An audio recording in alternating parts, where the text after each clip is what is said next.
कुछ चाहते नहीं। लोग आजकल शॉर्टकट का रास्ता देखते हैं कि मुक्ति पाप कितने जल्दी धुल जाते हैं। अभी आपने देखा ना, 12 वर्ष के बाद महाकुंभ का मेला लगा था, महाकुंभ। और महाकुंभ के मेले में इतनी भगदड़ मच गई, इतनी भीड़, इतनी जनसंख्या एकत्रित हो गई कि वहां पर सरकार को भी व्यवस्था करना मुश्किल पड़ गया। कितने लोग मारे गए।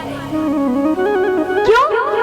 लोग भैया अपने पाप धोने गए थे गंगा जी में। कहीं गंगा जी में जाने से पाप मुक्त होते हैं? बताइए।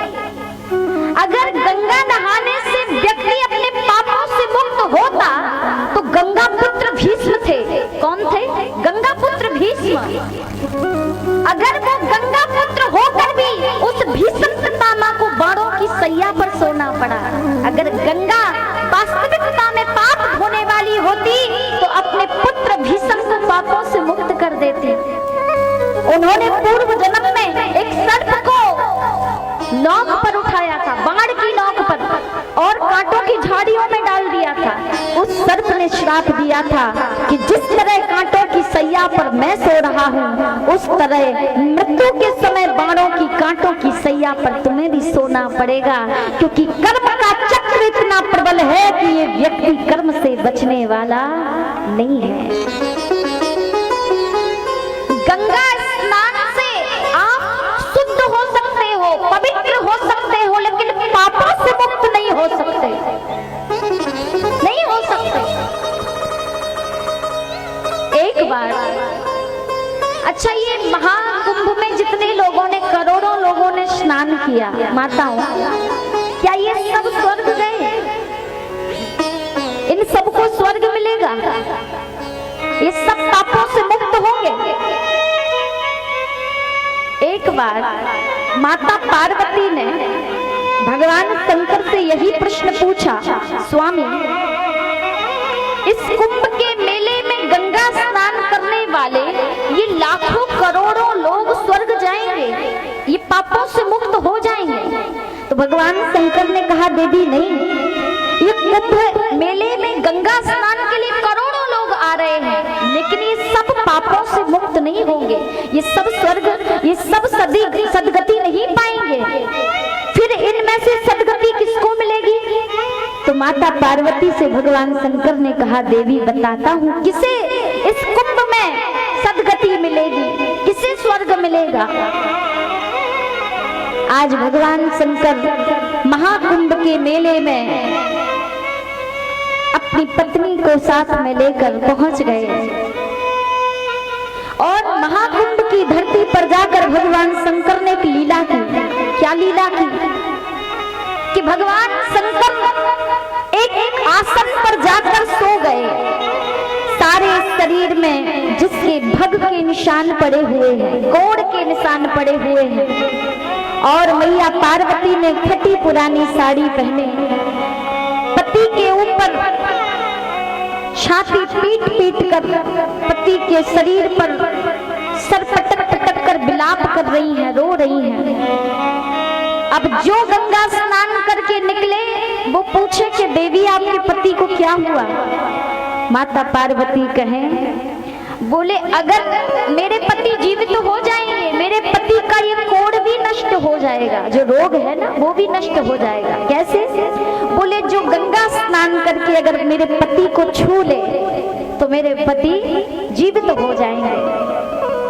अब जो गंगा स्नान करके आए उसे बड़ा छूत लगे कि मैं तो अभी पवित्र होकर आया हूँ, गंगा स्नान करके आया हूँ, पापों से मुक्त होकर आया हूँ, और मैं अगर तुम्हारे पति को छू लूंगा तो मैं फिर से अपवित्र हो जाऊंगा।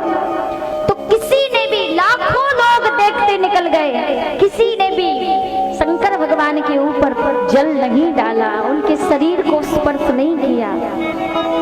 अंत में एक वेश्या निकली, अंत में एक वेश्या गंगा स्नान करके निकली। उसने देखा, हाथ जोड़कर पार्वती से पूछने लगी, देवी आप क्यों विलाप कर रही हो, क्यों रो रही हो? पार्वती जी ने कहा, देवी मेरे पति को ये रोग हो गया है, और मेरे पति अगर सूर्य उदय होने से पहले किसी ने गंगा स्नान करके अगर मेरे पति को स्पर्श नहीं किया तो मेरे पति मृत्यु को प्राप्त हो जाएंगे, मैं विधवा हो जाऊंगी। उस वैश्या ने हाथ जोड़कर पार्वती से प्रार्थना की, देवी मैंने जीवन पर्यंत पाप किए, मैं मानती हूँ। मैंने अपने पेट को भरने के लिए मैंने जीवन भर इस शरीर को बेचा, इस शरीर से पाप किए, लाखों पाप किए, लेकिन इस समय में गंगा स्नान करके आई हूँ, अत्यंत पवित्र हूँ। मेरी अंतर आत्मा और मेरा शरीर अत्यंत शुद्ध है। अगर तुम्हें कोई आपत्ति ना हो, क्या मैं तुम्हारे पति को स्पर्श कर लूं? और भगवान शंकर तो लीला कर रहे थे।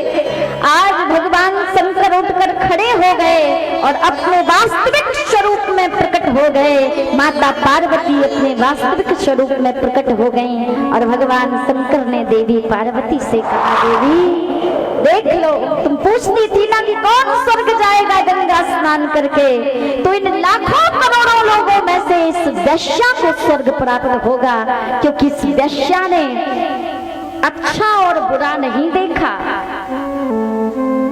इस वैश्या ने ये नहीं देखा कि मेरा क्या होगा, इसने बिना सोचे समझे मुझे छूने के लिए तैयार हो गई। इसीलिए इस वैश्या को स्वर्ग प्राप्त होगा, इस वैश्या को स्वर्ग लोक की प्राप्ति होगी।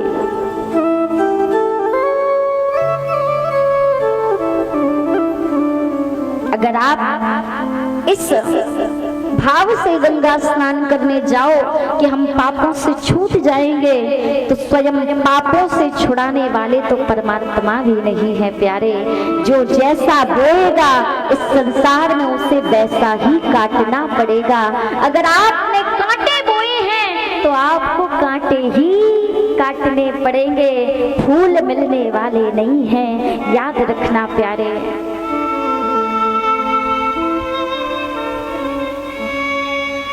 क्योंकि स्वर्ग और नरक दोनों यही है। अगर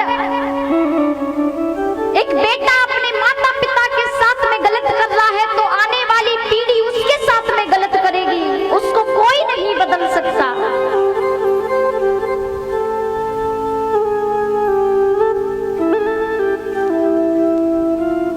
तो प्यारे, सत्य क्या है? बोले सत्य है परमात्मा कृष्ण, सच्चिदानंद। और चित्त क्या है? जो इस आत्मा रूप से, जो इस अंतर आत्मा में बैठकर समस्त जीवों को चैतन्यता प्रदान कर रहा है, हमें बोलने की शक्ति प्रदान कर रहा है, हमें नाचने की शक्ति प्रदान कर रहा है, हमें देखने की शक्ति प्रदान कर रहा है, हमें सुनने की शक्ति प्रदान कर रहा है, हमें चलने की शक्ति प्रदान कर रहा है। उस दिन इस शरीर से कहो कि ना बोलो, बैठा है इस आत्मा में। जब तक तो इस शरीर में सामर्थ्य है क्या कोई अस्तित्व चलेगा। और जब सिम और बैलेंस खत्म कर दोगे तो मोबाइल के यहाँ से श्वास रूपी बैलेंस हम रहा है। जब तक ये मोबाइल रूपी शरीर भी चाहा है, जब तक ये मोबाइल रूपी शरीर भी चल रहा है और जिस चल रहा है, और जिस दिन श्वास रूपी बैलेंस खत्म हो जाएगा, एक मिट्टी है, एक डिब्बा है, ये तन है कागज की पुड़ी, एक डिब्बा है, ये तन है कागज की पुड़िया, हवा चले उड़ जाई। माटी का ढेला बूंद पड़े गल जाई, माटी का ढेला बूंद पड़े गल जाई। भजन कर भाई, ये जीवन 2 दिन का।